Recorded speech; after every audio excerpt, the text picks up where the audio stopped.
আমি মারা গেলে আমার মৃত্যুর কষ্টের ভাগ আমার স্ত্রী নিবে না। আমি মারা গেলে আমার কবরের ভিতরে বৃষ্টির পানি গলা পর্যন্ত উঠে যাবে।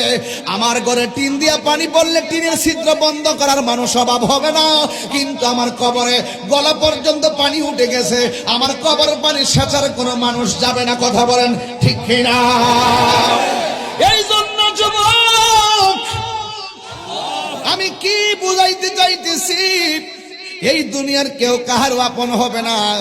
আপনি মরে যাবেন, আপনি মৃত্যুর বিছানায় পড়ে থাকবেন, কিন্তু আপনার কাছে একদিন আজরাইল যখন চলে আসবে, মায়া নিদন হারাইলাম ঘুমের ঘরে স্বপনে, আর কি দেখা হবে রে লালমাইবাসী জীবনে।